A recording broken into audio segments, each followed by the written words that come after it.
meninas do canalzinho da Rô. Tô muito feliz de estar aqui no canal dela. Eu queria fazer um convite para você, se você não me conhece. Prazer, meu nome é Dila Cardoso.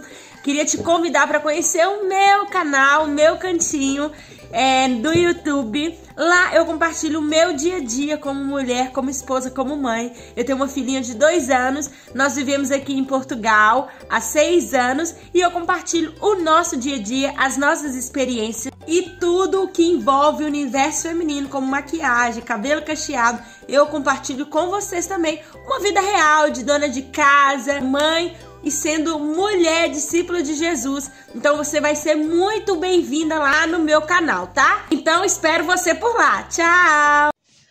Oi, meu povo, tudo bem com vocês? Aqui comigo tá tudo bem, graças a Deus. Começando mais um vídeo aqui pro nosso canal. E hoje continua sendo bom dia! Bom dia, bom dia, bom dia! E aí, acordou bem? Dormiu bem? Como é que passaram o dia de ontem? Foi maravilhoso? Que terça-feira abençoada! Pra mim foi. Falem nos comentários se pra você também foi. E hoje, gente, tá um tempo assim, ó. Chuva ontem na terça à noite, né? Que hoje é quarta-feira. Ontem foi chuva demais da conta. Deu muita bagunça a chuva aqui. Mas hoje não é para falar sobre chuva, hoje é para falar sobre o meu casamento. Por que eu não tive lua de mel, se eu me casei na igreja, se eu me vesti de noiva, como eu paguei meu casamento. Hoje eu quero esclarecer tudo para vocês. Uma história assim que eu nunca contei aqui no meu canal e que hoje eu falei sim, eu vou fazer esse vídeo, eu vou compartilhar tudo com os meus seguidores aí. Tenho certeza que vocês vão gostar dessa história. Então, sem mais enrolação, vamos pro vídeo. Então, gente, eu fui mãe e esposa com 12 anos de idade, né? Meu pai me expulsou de casa com 12 anos de idade e eu já logo me casei, né, com meu atual esposo de hoje. Tenho 2 filhos com ele e a gente começou a levar uma vida muito difícil, passamos muitas dificuldades na nossa vida, passamos até fome, moramos em vários lugares. A gente não tinha dinheiro para pagar um aluguel, não tinha dinheiro para fazer uma compra. As pessoas não deu crédito para o meu marido, sabe? Em trabalho. Eu tinha muito medo também de ficar sozinha. Logo eu já fui mãe também, né? Com os meus 12 anos eu já estava sendo mãe. Então, assim, eu levei uma vida muito difícil com meu esposo. E passado um tempo, quando o meu filho mais velho, que é o Carlos, estava com acho que 10 anos, a gente foi morar numa chácara, numa fazenda. E meu esposo, até então, ele era um amor, ele era uma bênção para mim, sabe? Hoje, graças a Deus, ele é essa bênção na minha vida. Mas ele foi muito difícil. Quando o meu filho estava com 10 anos, o mais velho, eu não tinha um Icro ainda, meu esposo começou a beber nessa chácara.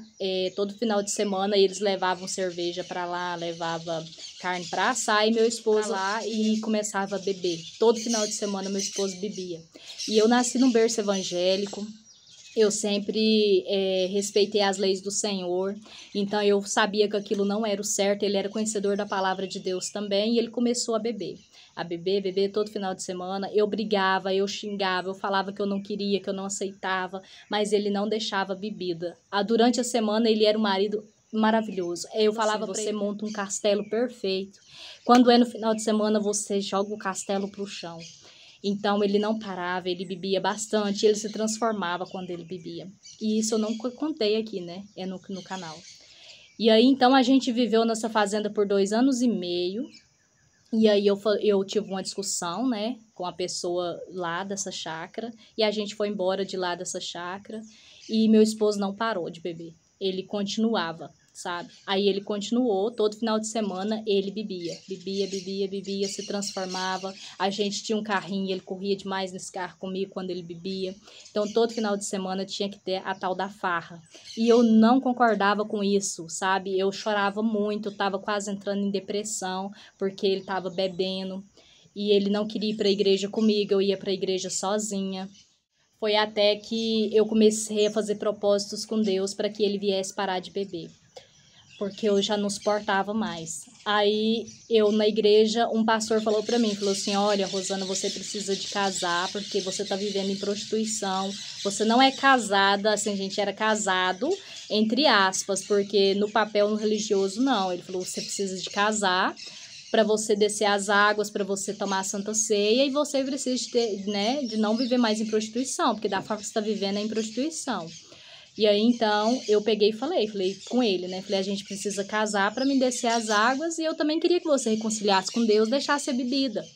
E ele falou assim que ele não ia deixar a bebida, que ele não ia pôr os pés na igreja comigo, e ponto final. E também não ia casar. Ele não ia gastar um centavo com casamento, porque nós já éramos casados. Eu falei, não, a gente não é casado. E eu explicava, ele não entendia.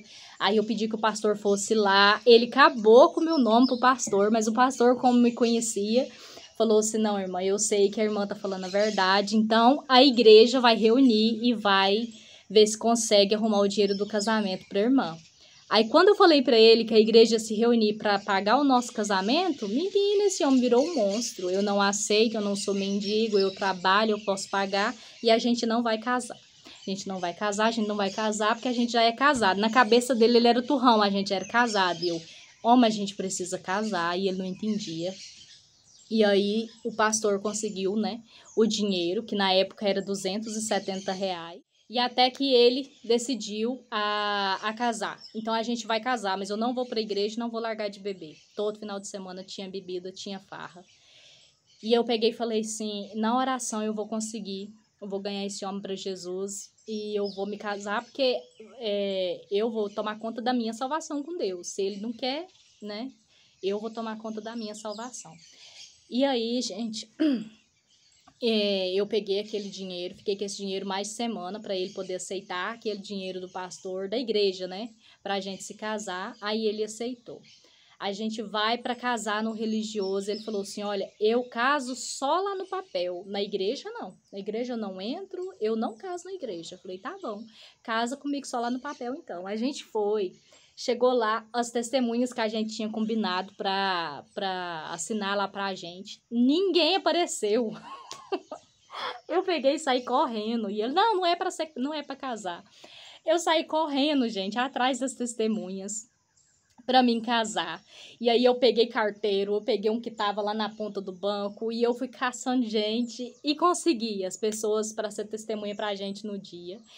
E as pessoas assinaram e todo mundo tava lá com seus documentos. Foi uma parte que eu venci. Falei assim, graças a Deus, foi uma prova, mas eu venci.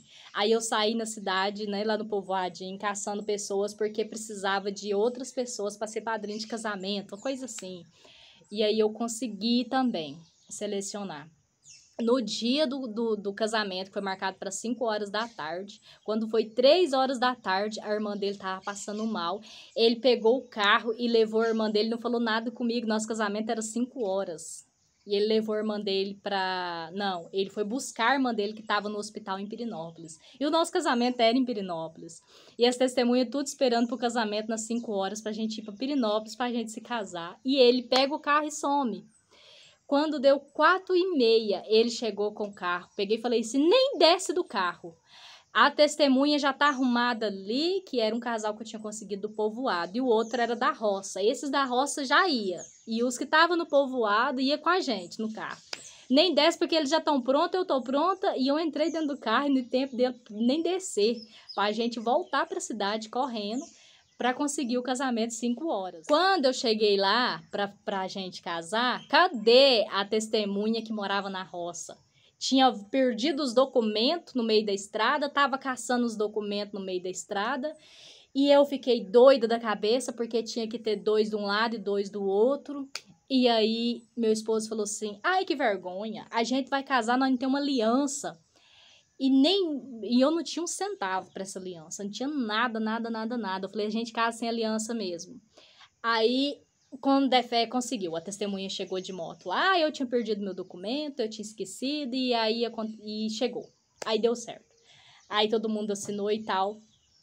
Aí eu peguei e falei para ele, falei assim, não, sobre aliança não tem nada não. Aí a gente voltou para trás, veio embora. Aí chegou aí.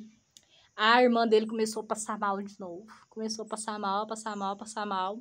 Cadê que a gente teve lua de mel? Aí não teve lua de mel, todo mundo passou a noite em claro, que ela tava com depressão pós-parto. Minha sogra tava passando muita dificuldade lá com ela, e ela era minha vizinha.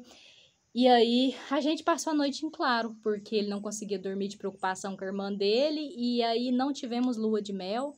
O casamento foi dessa forma. E na hora dele, acho que foi na hora dele chegar, ele ainda mata a gata dele ainda, atropelada, porque ela ficava sempre na arinha que a gente morava, ainda acontece esse trauma com ele ainda, ele ainda passou o pneu do carro na gata, e eu falei assim, pronto, nada mais vai dar certo pra mim não.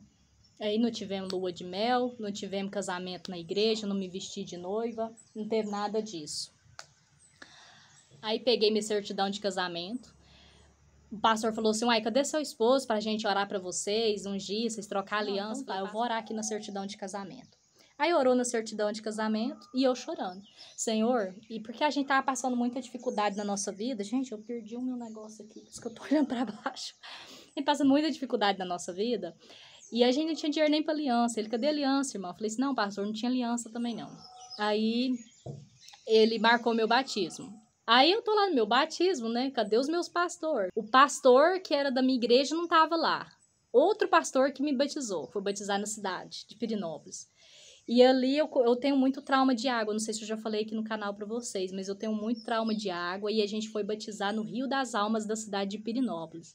E eu falei pro pastor, que ele já tava mais de idade, que foi me batizar lá. Falei, pastor, eu tenho muito trauma de água, eu quero que o senhor só me desce e sobe de uma vez. Porque eu não sei nadar e o senhor tá num lugar muito fundo, o senhor, e eu sou meio gordinha pro senhor me segurar, e eu tenho medo. Ele falou assim, a irmã tá batizando, calma. Eu falei, tá bom. Foi nada não, gente. O pastor pegou e a hora que ele desceu, ele me jogou lá dentro da água. Porque o pé dele escorregou, ele já estava de idade. E ele descontrolou comigo e me jogou e eu saí bebendo um monte de água. Saí até tonta de lá de dentro do batismo. Mas foi bom, consegui batizar. Aí tomei a minha Santa Ceia, né? Cheguei na igreja lá do povoado, já tomei a minha Santa Ceia. Então eu já estava preparada, né? Pro batismo, já estava preparada para entrar em comunhão com a igreja. Mas, gente, foi um sofrimento. E hoje eu e minha casa servimos ao Senhor, eu e minha casa vamos para a igreja, eu e meu esposo servem ao Senhor. E a gente não teve lua de mel, gente. Mas ontem a gente estava conversando a respeito disso, falei assim, eu vou contar esse testemunho no meu canal. Ele falou, não, fala mesmo. Porque a gente não teve, e a gente estava falando, quando será que vai ser a nossa lua de mel? Aí ele falou pra mim assim, a gente vai ter essa lua de mel. Eu te prometo que a gente vai ter a nossa lua de mel. A gente vai pra um lugar bem bonito e a gente vai ter a nossa lua de mel. Eu falei, eu vou contar assim, ó, nos dedos pra chegar. Porque a gente não teve, gente. Não teve, foi... Quando o dia que a gente casou mesmo, teve uma pessoa que olhou e falou assim, ah, bobeira você ter casado, hein? Não, sabe? Nós só selamos um compromisso que Deus já tinha com a gente desde quando eu tinha 12 anos. Então, assim, meu marido hoje é uma bênção melhor do que era. É o homem da minha vida, é o homem que eu sou apaixonada, né? E eu tenho duas joias com ele, que é os meus filhos. E a gente vai ter essa lua de mel, gente. E eu prometo compartilhar essa lua de mel aí com vocês, tá? O lugar que a gente vai, quem sabe, né? Tá chegando, tá perto.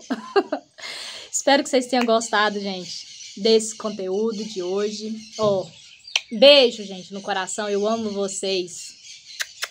Tchau.